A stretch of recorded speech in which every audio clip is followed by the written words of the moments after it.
Femi, what's wrong? Read it. Oh, it's just social media. Cruise. You wrote, men don't deserve to exist. So tell me, should I disappear? No, you're different. Different from what? I'm a man, Funke. You're taking it too personal. Too personal? I'm the one you're about to marry. I didn't mean you. I meant the wicked ones. Your post says all men. Am I not included in all? It's just for engagements. So hatred is content now? I can't marry someone who resents what I am. Femi, please. It's over. Funke was getting married in 3 weeks. Her wedding gown had been paid for. Invitation cards had been shared. Her pre-wedding photos were already trending on WhatsApp status. Funke felt blessed and lucky. His fiancé, Femi, was everything a woman prayed for. He was calm, hardworking, smooth like chocolate, God-fearing and financially stable. He treated her like gold. Before Femi, Funke had dated 3 different men. The first one came into her life like a gentle breeze. He was attentive and always knew the right things to say. He brought her flowers on random days and called her every morning and every night before bed. Funke believed she had finally found something steady. She trusted him enough to introduce him to her closest circle, including her best friend, the one who had held her secrets since secondary school. She never saw it coming. He had been sleeping with her best friend. The pen was double-edged. She didn't just lose a boyfriend. She lost trust. She lost sisterhood. She lost the version of herself that believed loyalty was natural. That heartbreak didn't just break her heart. It bruised her worldview. The second man was different. Charming in a louder way. Ambitious, full of big dreams and even bigger promises. He talked about startups and investments, about their future and building together. Funke, still nursing wounds but craving stability, leaned into hope again. When he said he was struggling and needed help to secure a contract that would change their lives, she didn't hesitate. She dipped into her savings, money meant for rent and emergencies, and handed it to him with faith wrapped around it. He thanked her with kisses. Then he disappeared. His number became unreachable. His social media pages went blank. Mutual friends shrugged. It was as if he had evaporated into thin air, taking her money and the little trust she had left with him. This heartbreak didn't come with dramatic tears. It came with shame. The kind of shame that keeps you awake at 1 a.m., replaying conversations and wondering how you missed the signs. And you end up whispering to yourself, I'm very foolish. By the time the third man arrived, Funke had built walls disguised as standards. She was cautious, very hard to impress. He liked that about her. He said she was different. He told her he admired her strength. He spoke the language she had longed to hear, marriage.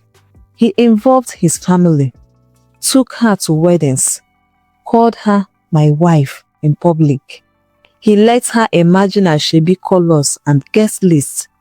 He made her believe she was finally at the finish line after years of emotional marathons. She began doing wifey duties, cooking for him with her own money, washing his clothes, cleaning his apartment, giving him the benefits of marriage without the commitment. Then, one weekend, without warning, wedding photos surfaced, but she wasn't the bride. He had married someone else, someone his family had always preferred. That particular heartbreak was numbing. It left her staring at her phone screen, feeling hollow. 3 men, 3 different stories, but one common outcome: pain. Each heartbreak left a scar. But instead of tending to the wounds, she covered them with pride. Instead of healing, she carried the anger and bitterness. It became her armor. Her conversations changed.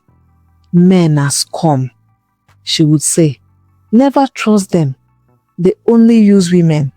What began as pain slowly hardened into doctrine. Every good gesture now looked suspicious. Every promise sounded like a lie waiting to happen. She didn't see individuals anymore. She saw patterns. And in her mind, the pattern was always doom. Instead of therapy, she chose social media. She followed pages that fed her outrage.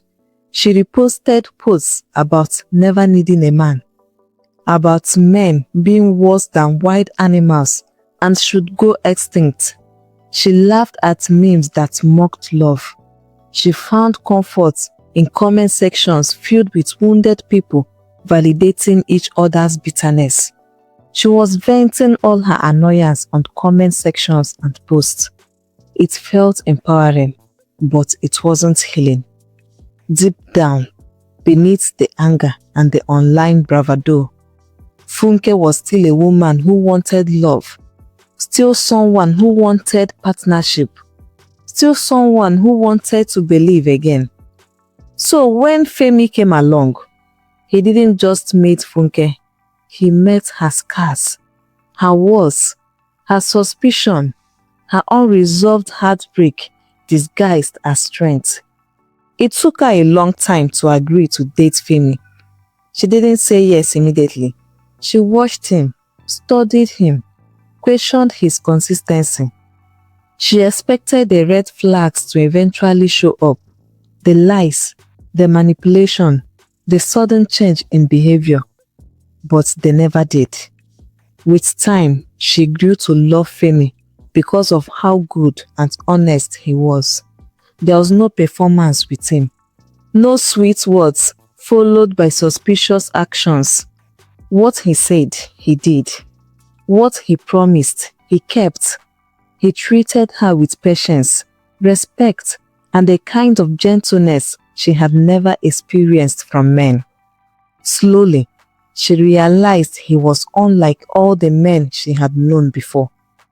Their relationship became the kind people admired. There were no loud dramas, no public fights, no cryptic social media posts, just steady affection, laughter, and mutual support. Funke felt something she hadn't felt in years: peace.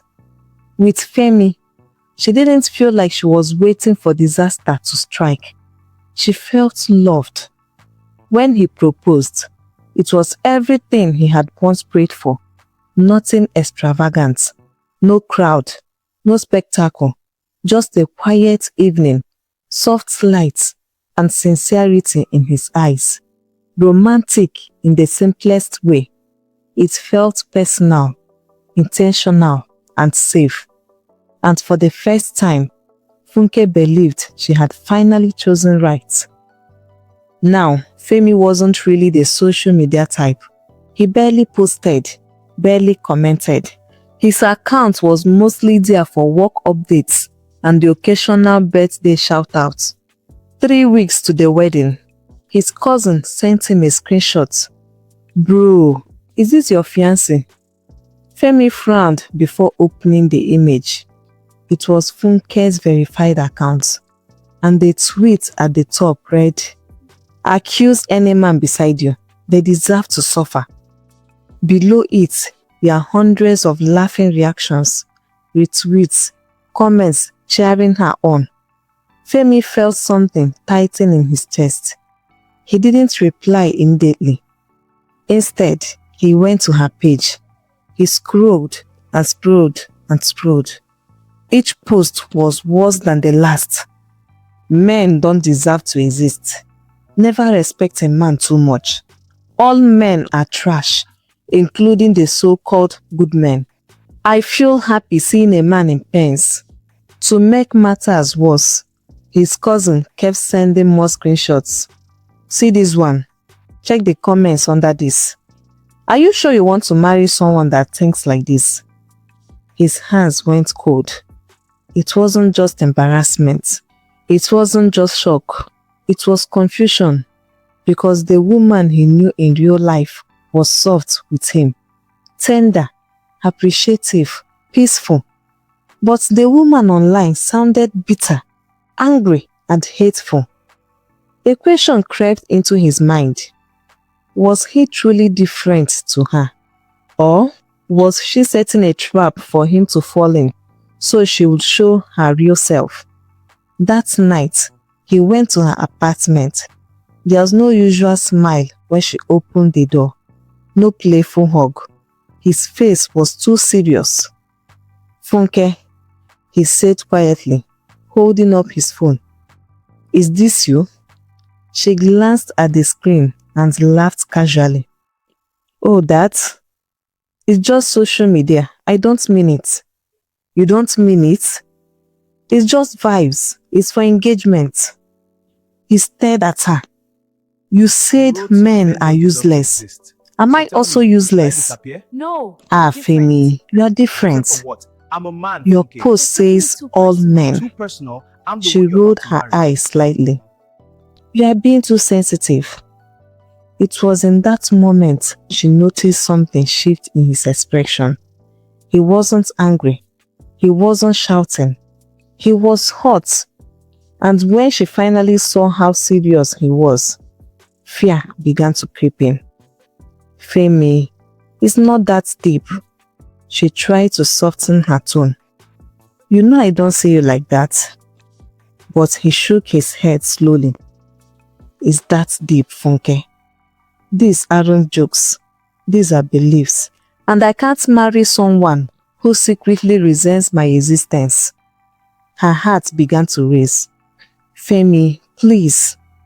I'm trying to protect my peace, he said quietly. I've worked too hard to become the kind of man I am. I won't enter a marriage where I'm already guilty for simply being a man. Tears filled her eyes. So, that's it, she whispered. He swallowed hard. It's over. And then he left. Funke cried her eyes out that night. The next few days were hell. She called him, no answer. She sent messages, no reply. She went to his house. He wasn't available. For the first time, she wasn't angry at men. She was angry at herself. She began to reflect. She realized she had generalized instead of healing. She had allowed 3 broken men to shape her perception of every man. She had worn bitterness like a badge of honor, masking it as strength. And now, she was losing the one man who had actually proven her wrong. She told herself the truth. She had been bitter about being hurt and never properly recovering. Femi was different. And she really wanted Femi. Not just the idea of marriage, not just the wedding, but him. So she made a decision. She would heal, not just to keep a man, not just to save face, but to become whole. She started therapy. She deleted several posts, logged out of accounts that fed her anger. She sat out her pen instead of tweeting it. It wasn't easy, but it was necessary. After much effort, she finally managed to see Femi in person. She didn't defend herself. Please, she said softly, just give me a few minutes. Femi listened. She told him about her past, the cheating, the betrayal, the financial exploitation, the humiliation. She admitted how those experiences reshaped her, how anger became easier than vulnerability, how social media became her hiding place. And then you came, she said, tears slipping down her cheeks. You treated me right. You showed me something different. She took a breath. I've started therapy because I don't want to keep being this version of myself. There was silence. Femi searched her face, not for performance, but for sincerity. When he saw it, something softened in him. You started therapy? He asked quietly. She nodded. For the first time since the breakup, he smiled faintly. I'm proud of you, he said. And then, slowly, he forgave her. It was just 8 days to the wedding. The hall was already booked, invitations sent, families involved. But this time, as they continued the wedding plans, something was different. It wasn't just about flowers, cake, and outfits anymore. It was about two people choosing peace, choosing healing, choosing each other, not out of fear, not out of pressure, but out of understanding. If you were Femi, would you forgive Funke and give the relationship another chance? Share your thoughts with me in the comments.